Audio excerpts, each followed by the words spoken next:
പ്രിയപ്പെട്ട പ്രേക്ഷകരെ, കഴിഞ്ഞ ദിവസം നമ്മൾ ബംഗ്ലാദേശിലെ ബോർഡർ ഗാർഡ്സുമായിട്ട് BSF നടത്തിയ ഒരു പ്രശ്നത്തിൻ്റെയൊക്കെ വീഡിയോ കാണിച്ചിരുന്നു. ഇപ്പോൾ ഈ വീഡിയോ ഒന്ന് കണ്ടു നോക്കൂ.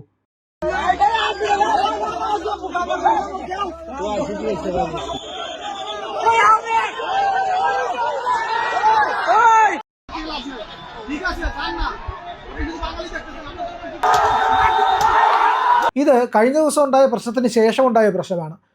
BSFന് നേരെ കല്ലെറിയുന്ന ബംഗ്ലാദേശികൾ, അവിടുത്തെ ജിഹാദികളെ കൂടെ ഒന്ന് കല്ലെറിയാണ്. സാർ, ഇതിപ്പോൾ നിസ്സാരമായിട്ടുള്ള ഒരു കാര്യമല്ല, വളരെ ഗുരുതരമായിട്ടുള്ള ഒരു പ്രശ്നമാണ്. ഒരു രാജ്യത്തിൻ്റെ പരമാധികാരമാണ് അവരുടെ ബോർഡർ സുരക്ഷിതമാക്കുക എന്നുള്ളത്. അതിനുവേണ്ടി വരുമ്പോഴത്തേക്കും ആദ്യം അവിടുത്തെ ബോർഡർ ഗാർഡ്സ് വരുന്നു, അതിനുശേഷം അവിടുത്തെ ജനങ്ങൾ കൂടെ ഈ ബോർഡർ ഗാർഡ്സിൻ്റെ കൂടെ വന്ന് അനധികൃതമായിട്ട് ഇങ്ങോട്ട് കയറാൻ ശ്രമിക്കുന്നു. ഇവിടെ വന്നിട്ട് നമ്മുടെ BSFുമായിട്ട് വാക്കേറ്റം ഉണ്ടാക്കുന്നു, കല്ലെറിയുന്നു BSFനെ. അവസാനം BSF പിടിച്ചു വെച്ച ഈ കല്ലെറിഞ്ഞ ആളിനെയൊക്കെ മോചിപ്പിച്ചുകൊണ്ട് പോകാനായിട്ട് ബോർഡർ ഗാർഡ്സ് ശ്രമിക്കുന്നു. ഇത് പ്രശ്നം വഷളാക്കാനുള്ള എല്ലാ ശ്രമവും ബംഗ്ലാദേശ് നടത്തിക്കൊണ്ടിരിക്കുകയല്ലേ? ബംഗ്ലാദേശിന് ഈ ബംഗാളുമായിട്ടുള്ള അതിർത്തി ഫോർട്ടിഫൈ ചെയ്യുന്നതിൽ, അതിൽ ശക്തിപ്പെടുത്തുന്നതിൽ വളരെ എതിർപ്പുണ്ട്. കാരണം അവർക്ക് വ്യക്തമായ താല്പര്യങ്ങളുണ്ട്. ബംഗ്ലാദേശിൽ നിന്ന് അനധികൃത കുടിയേറ്റക്കാരെ ബംഗാളിലേക്ക് തള്ളിവിടാം, ഇന്ത്യയിലേക്ക് തള്ളിവിടുക, അതാണ് അവരുടെ പ്രയോറിറ്റി. 2, കന്നുകാലി വ്യാപാരത്തിന് സുഗമമായ സൗകര്യങ്ങൾ ഉറപ്പിക്കുക. കാരണം ബംഗാളിൽ നിന്ന് അവരെന്താ ചെയ്യണേ, പശുക്കളെയും കാളകളെയൊക്കെ വന്ന് പിടിച്ചു വലിച്ചുകൊണ്ട് പോകും, കട്ടുകൊണ്ട് പോകും. അത് തടയാനായിട്ട് ആരെങ്കിലും ചെന്നാൽ അവരെ കൊല്ലും. ഈ ബോർഡർ സെക്യൂരിറ്റി ഫോഴ്സിന് അവരുടേതായ പരിമിതികളുണ്ട്. അതുകൊണ്ട് ഇപ്പോൾ ഈ സുവേന്ദു അധികാരത്തിൽ വന്നതോടുകൂടിയാണ് ഈ ബംഗ്ലാദേശും ഇന്ത്യയുമായിട്ടുള്ള, ബംഗാളുമായിട്ടുള്ള അതിർത്തി പൂർണ്ണമായിട്ടും ഫെൻസിങ് വഴി സുരക്ഷിതമാക്കാനായിട്ടുള്ള ശ്രമം തുടങ്ങിയത്. അപ്പം അതിലിപ്പം നടക്കുന്നത് സില്ലിഗുഡിയിലാണ് ഈ പ്രശ്നം. സില്ലിഗുഡിയിൽ 4 പ്രദേശങ്ങളാണ് പ്രധാനമായിട്ടുള്ളത്. ഒന്ന് ടിൻബിൻഗ എന്ന് പറയുന്ന corridor, ടിൻബിൻഗ corridor coach ബിഹാറിലാണ്.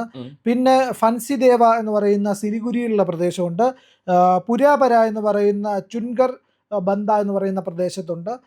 ബൻസിഹാത്ത് 24 north Parganas, സാറിന് അറിയായിരിക്കുമല്ലോ ആ പ്രദേശത്തിന്റെ പ്രത്യേകത. കഴിഞ്ഞ ദിവസം ഇദ്ദേഹം അവിടുന്ന് ഫാൽത്തയിലെ തെരഞ്ഞെടുപ്പ് നടന്ന സ്ഥലമാണ്. അപ്പൊ ഈ സിലിഗുഡി വളരെ സെൻസിറ്റീവ് ആയിട്ടുള്ള ഒരു ഏരിയയാണ്. പ്ലാന്റേഷൻസും അതും ഇതൊക്കെ കൊണ്ട് എല്ലാം കൊണ്ട് ഒരു സ്ട്രാറ്റജിക്കലി ലൊക്കേറ്റഡ് ആയിട്ടുള്ള ഒരു ഏരിയ ആണ്.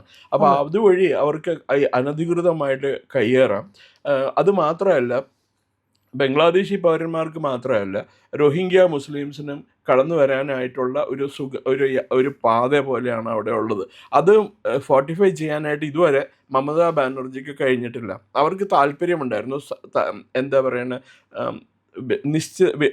വ്യക്തി അവർക്ക് നമ്മളതിനെ പറയണില്ലേ, വെസ്റ്റഡ് ഇൻട്രസ്റ്റ് ഉണ്ടായിരുന്നു അവർക്ക്. അതുകൊണ്ടാണ് അവരവിടെ വേലി കെട്ടാതിരുന്നത്. വേലി കെട്ടണം തന്നെ ഏതാണ്ട് 10-15 ഏക്കർ ഭൂമി ഏറ്റെടുത്താൽ മതി. അതിന് അവർ സമ്മതിച്ചിരുന്നില്ല. ബോർഡർ സെക്യൂരിറ്റി ഫോഴ്സും ഇന്ത്യ ഗവൺമെൻറ്റും കൂടി വേലി കെട്ടാനായിട്ട് തയ്യാറായിരുന്നു, പക്ഷെ അവർ സമ്മതിച്ചില്ല.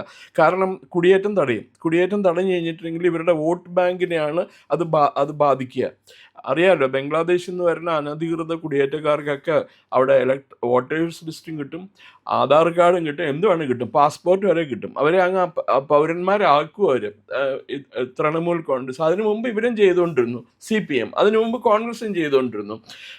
അപ്പോൾ ഈ ആസാം, ഇതിൽ പല സംസ്ഥാനങ്ങളുമായിട്ട് ബംഗ്ലാദേശിനും ബോർഡറുണ്ട്. ഇപ്പോൾ മൊത്തം ആ ഏരിയ 4096 കിലോമീറ്റർ ലെങ്ത് ഉണ്ട്, ബംഗ്ലാദേശ് ഇന്ത്യ ബോർഡർ. അത് വിവിധ ഇപ്പോൾ ഇന്ത്യ ബംഗാളുമായിട്ട് ബംഗ്ലാദേശും ഇന്ത്യക്ക് ബംഗ്ലാദേശുമായിട്ടുള്ള ബോർഡർ ടോട്ടൽ എന്ന് പറയുന്നത് 4096 കിലോമീറ്റർ ആണ്. അതിൽ ബംഗാളിന് 2217 കിലോമീറ്റർ ഉണ്ട്. അതിൽ 426 കിലോമീറ്റർ നോൺ ഫെൻസ്ഡ് ഏരിയയാണ്, അതായത് ഫെൻസിങ് ഇല്ല.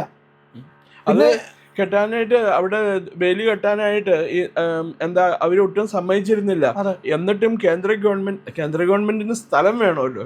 എന്ത് പ്രൊജക്റ്റും സംസ്ഥാനങ്ങളിൽ ചെയ്യണമെന്നുണ്ടെങ്കിൽ കേന്ദ്ര ഗവൺമെന്റിന് സ്ഥലം കിട്ടണം. ഇവർ കേന്ദ്ര ഗവൺമെന്റിന് സ്ഥലം കൊടുക്കൂല, സ്ഥലം ഏറ്റെടുക്കാനില്ല എന്നും പറഞ്ഞുകൊണ്ട്.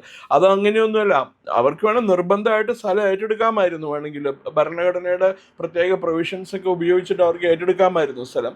അത് എന്താ, ഈ അതിർത്തി സംസ്ഥാനമല്ലേ. അപ്പോൾ ആ സംസ്ഥാനത്തിലെ ഭരണാധികാരികളെയും പ്രതിപക്ഷത്തെയും മറ്റും എന്താ ഹർട്ട് ചെയ്യേണ്ട, അവരുമായിട്ട് പിണങ്ങണ്ട എന്നുള്ള രീതി കൊണ്ടായിരിക്കാം അവർ ഫോഴ്സ് ഉപയോഗിക്കാതിരുന്നത്. പക്ഷെ ഇതിപ്പോൾ വളരെ മോശമായി സിറ്റുവേഷനാണ് സുബേന്ദു അധികാരി മുഖ്യമന്ത്രി പദം ഏറ്റെടുക്കുന്നത്. ഇതിൽ ഒരു കാലത്ത് ഏറ്റവും ലോകത്തിലെ തന്നെ ഏറ്റവും നല്ല പാരാമിലിറ്ററി ഫോഴ്സ് എന്നുള്ള പേര് ഉള്ള രണ്ട് സേനകളായിരുന്നു central reserve police force CRPF, അതുപോലെ ബോർഡർ സെക്യൂരിറ്റി ഫോഴ്സ്. അതിൽ ബോർഡർ സെക്യൂരിറ്റി ഫോഴ്സിനെ കോൺഗ്രസ് ഭരണകാലത്ത് അറിയപ്പെട്ടിരുന്നത് ബോർഡർ സെല്ലിംഗ് ഫോഴ്സ് എന്നായിരുന്നു. അവർ ഞാൻ ഇതിനു മുമ്പ് 1-2 ഇൻ്റർവ്യൂവിൽ ഞാൻ സൂചിപ്പിച്ചിട്ടുണ്ട്. ആസാമിലൊരു നേതാവ് ഉണ്ടായിരുന്നു, അയാൾ ഇന്ത്യൻ രാഷ്ട്രപതിയായി, ഫക്രുദ്ദീൻ അലി അഹമ്മദ് എന്ന് പറഞ്ഞ്, കോയയാണ്.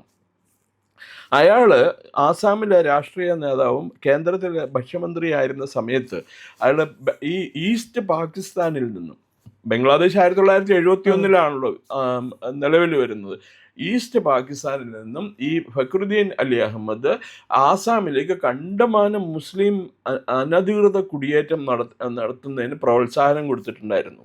കാരണം അയാളുടെ ഉദ്ദേശം ആസാമിന് ഒരു കംപ്ലീറ്റ് മുസ്ലിം രാജ്യമായിട്ട്, മുസ്ലിം സംസ്ഥാനമായിട്ട് പ്രഖ്യാപിക്കാനും ഫെസിലിറ്റേറ്റ് ചെയ്യാനും അവിടെ മുസ്ലിം കാൻഡിഡേറ്റ്സിന് മാത്രം തെരഞ്ഞെടുപ്പിൽ ജയിക്കാനായിട്ടുള്ള സംവിധാനം ഒരുക്കി കൊടുക്കുക എന്നുള്ളതായിരുന്നു അയാളുടെ ലക്ഷ്യം.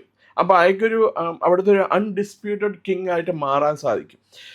അതിനിടയ്ക്കാണ് യുദ്ധമെല്ലാം വന്നത്. ഇത് എത്രയോ തവണ അന്ന് തന്നെ നമ്മളുടെ സുരക്ഷിതത്വത്തിലേക്ക് വലിയ വിദഗ്ധർ പലരും ലേഖനം എഴുതിയിട്ടുണ്ടായിരുന്നു, ഈ ഗവൺമെൻറ്റിനെ അറിയിച്ചിട്ടുണ്ടായിരുന്നു. പ്രതിപക്ഷത്തുള്ളവർ തന്നെ ഗവൺമെൻറ്റിനെ ഇത് കൊടുത്തിട്ടുണ്ടായിരുന്നു, മുന്നറിയിപ്പ് കൊടുത്തിട്ടുണ്ടായിരുന്നു, ഇത് അപകടമാണെന്ന്. അന്നൊക്കെ ഈ മതേതരത്വം എന്ന് പറഞ്ഞ് ജവഹർലാൽ നെഹ്റു, ഇന്ദിരാഗാന്ധിയും പിന്നെ രാജീവ് ഗാന്ധിയും നരസിംഹറാവു എല്ലാം അതിനെ എന്താ പറയുക ഒരു ആക്ഷൻ എടുക്കാണ്ട് വെച്ചു. അതിൻ്റെ ഫലമാണ് ഇപ്പം നമ്മൾ അനുഭവിച്ചുകൊണ്ടിരിക്കുന്നത്. കോടിക്കണക്കിന് ജനങ്ങൾ ബംഗ്ലാദേശിൽ നിന്ന് അനധികൃതമായിട്ട് ഇന്ത്യയിലേക്ക് കുടിയേറിപ്പാർത്തിട്ടുണ്ട്. അവർ കുറേ പേരൊക്കെ മറ്റ് സംസ്ഥാനങ്ങളിലേക്കും പോയിട്ടുണ്ട്. ഈ കൺസ്ട്രക്ഷൻ സൈറ്റുകളിൽ, നിർമ്മാണ മേഖലകളിൽ പ്രവർത്തിക്കുന്നവർ പലരും ബംഗ്ലാദേശിൽ നിന്ന് വന്നവരാണ്. പിന്നെ അവർ പറയും ഞങ്ങളൊക്കെ ബംഗാളികളാണ്, അല്ലെ ഞങ്ങളൊക്കെ ആസാമികളാണെന്ന് പറയും. കാരണം ഇവരെ കണ്ടു കഴിഞ്ഞാൽ ഫിസിക്കലി ഇവരെ ഒന്നും നമുക്ക് ഡിസ്റ്റിങ്ക്റ്റ് ചെയ്യാൻ പറ്റൂല. എല്ലാവർക്കും ഏതാണ്ട് ഈ ബംഗാളികൾക്കും ബംഗ്ലാദേശുകാർക്കും ആസാമിലുള്ളവർക്കും ഏതാണ്ട് ഒരേ ഫിസിക്കാണ്. അപ്പോൾ അതിന് മനസ്സിലാക്കാൻ പറ്റൂല. ഇത് രാജ്യത്തിൻ്റെ ഡെമോഗ്രഫീനെ കണ്ടുപോകാനും ബാധിക്കും. ഇപ്പോൾ എനിക്ക് നല്ല ഓർമ്മയുണ്ട്, ഒരു കോൺഗ്രസ് നേതാവ് ഉണ്ടായിരുന്നു, അയാൾ മരിച്ചുപോയി. അയാളുടെ മകൾ ഇപ്പോൾ രാജ്യസഭ മെമ്പറോ ലോക്സഭാ മെമ്പറൊക്കെയാണ്. അയാളുടെ പേര് സന്തോഷ് മോഹൻ ദേബ് എന്നായിരുന്നു. ത്രിപുരക്കാരന്, ആസാംകാരനാണോ ത്രിപുരക്കാരനാണെന്ന് എനിക്ക് ഓർമ്മയില്ല. കേന്ദ്രമന്ത്രിയായിരുന്നു. അയാൾ രാജകുടുംബത്തിൽപ്പെട്ടതാണ്. അപ്പോൾ അയാൾ തന്നെ എതിരെ ഈ അനധികൃത കുടിയേറ്റത്തിനെതിരെ അയാൾ പലപ്പോഴും പറഞ്ഞിട്ടുണ്ട്. ഈ സന്തോഷ് മോഹൻ ദേബ് മരിച്ചുപോയി, പാവം, 65 വയസ്സായ ഹാർട്ട് അറ്റാക്ക് വന്ന് മരിച്ചുപോയി. അപ്പോൾ ഇവർ വളരെ ഗൗരവത്തോടു കൂടിയാണ് പ്രശ്നം എടുത്തിരിക്കുന്നത്. അതിർത്തി കെട്ടും, അതിർത്തി ഫോർട്ടിഫൈ ചെയ്യുമെന്ന് സുവേന്ദു അധികാരി പ്രത്യേകം പറഞ്ഞിട്ടുണ്ട്. അത് ആസാമിലെ ബംഗ്ലാദേശിലെ ആൾക്കാർക്ക് ഇഷ്ടപ്പെട്ടിട്ടില്ല. അവരുടെ ഒരു വിദേശകാര്യ സഹമന്ത്രി എന്തൊക്കെ പറഞ്ഞു, ഈ സുവേന്ദു അധികാരി പറഞ്ഞത് ഡിറ്റക്ട്, ഡെലീറ്റ് ആൻഡ് ഡീപോർട്ട്, ഞങ്ങളിത് മൂന്നും ചെയ്യും എന്ന് പറഞ്ഞു. അതിനെ ഞങ്ങൾ ശക്തിയുക്തം എതിർക്കുന്നുണ്ട്. അതെങ്ങനെയാണ്? അവരുടെ പൗരന്മാർ ഇവിടെ വന്ന് അനധികൃതമായിട്ട് താമസിക്കുമ്പോൾ അവിടേക്കല്ലേ തിരിച്ചുവിടേണ്ടത്? അതിന് അവർ എതിർത്ത് കഴിഞ്ഞാൽ എങ്ങനെയാണ്? ഇത് ലോകത്തിലുള്ള എല്ലാ ജനാധിപത്യ രാജ്യങ്ങളിലും നേരിടുന്ന ഒരു വലിയ പ്രശ്നമാണ്. ഇപ്പോൾ അമേരിക്കയിൽ തന്നെ, അമേരിക്ക മെക്സിക്കോ ബോർഡർ വളരെ സുശക്തമാക്കിക്കൊണ്ടിരിക്കുക, ചുമര് പണിതുകൊണ്ടിരിക്കുക, വളരെ ഉയർത്ത ഫോർട്ടിഫൈഡ് വാൾസ് പണിതുകൊണ്ടിരിക്കുകയാണ് അവർ. കാരണം ഈ മെക്സിക്കോയിൽ നിന്ന് പല ലക്ഷക്കണക്കിന് ആൾക്കാരാണ് അമേരിക്കയിലേക്ക് വരണവരിൽ നല്ലൊരു ശതമാനം പേരും ക്രിമിനൽസ് ആണ്, മയക്കുമരുന്ന് കടത്തുകാരാണ്. പിന്നെ അത് മാത്രമല്ല, ഈ ഫെനോഡ്രിൽ എന്നിട്ട് പറഞ്ഞൊരു സാധനമാണ്, ഫെൻഡൈൽ എന്നിട്ട് പറഞ്ഞ പേര് മറന്നുപോയി. അത് ചൈനയിലാണ് ഏറ്റവും കൂടുതൽ കൃഷി ചെയ്യുന്നത്, ഉൽപ്പാദിപ്പിക്കുന്നത്.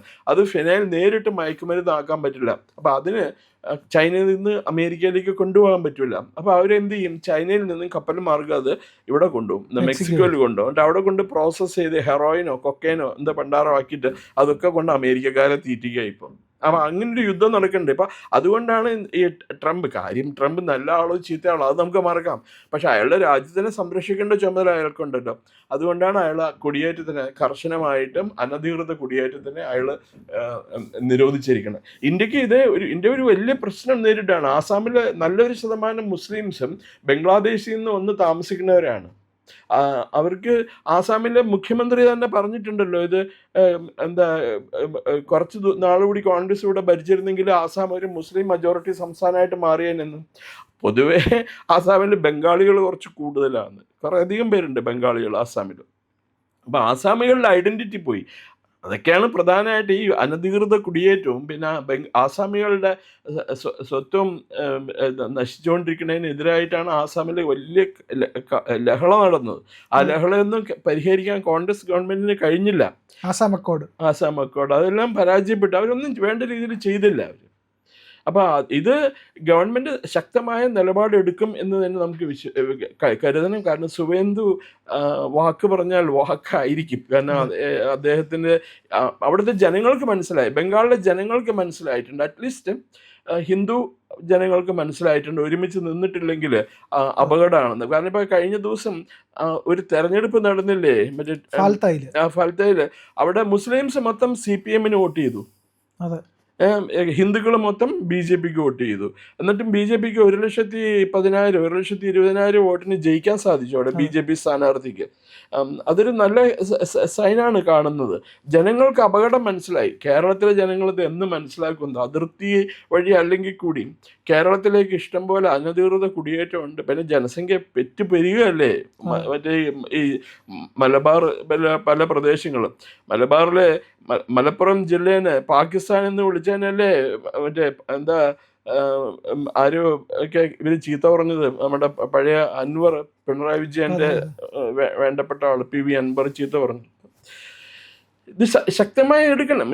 ഇത് അത് മാത്രമല്ല, നമ്മളെ ഭീഷണിപ്പെടുത്തുന്നത് 2 മുസ്ലിംസാണ്, ഷർജീൽ ഇമാം അതുപോലെ വേറൊരാളും കൂടി. അവരിപ്പോൾ ജാമ്യത്തിന് വേണ്ടി സുപ്രീം കോടതിയിലൊക്കെ പോയിട്ടുണ്ട്. അവരെന്താ പറഞ്ഞത്, ആ ചിക്കൻ നെക്ക് ഇല്ലേ, ഇന്ത്യനെയും നോർത്ത് ഈസ്റ്റിനെയും കൂടി അവിടെ യോജിപ്പിക്കുന്ന ഒരു നാരോ കോറിഡോർ ഉണ്ട്. 22 കിലോമീറ്റർ. അത് ആ കോറിഡോർ അടച്ചു കഴിഞ്ഞാൽ നോർത്ത് ഈസ്റ്റ് നമുക്ക് സ്വന്തം റിപ്പബ്ലിക്കാക്കി മാറ്റാമെന്നാണ് അയാൾ പറഞ്ഞത്. ഉമർ ഖാലിദാണ് ഷാർജിൽ ഇമാം പറഞ്ഞത്. അയാൾക്ക് ജാമ്യം കൊടുക്കണമെന്നാണ് സുപ്രീം കോടതി പറയുന്നത്. അവരത്രയും പരസ്യമായിട്ട് പറയാൻ ധൈര്യമുള്ളവർ രഹസ്യമായിട്ട് എന്തൊക്കെ ചെയ്യാൻ സാധിക്കില്ല അവർക്ക്.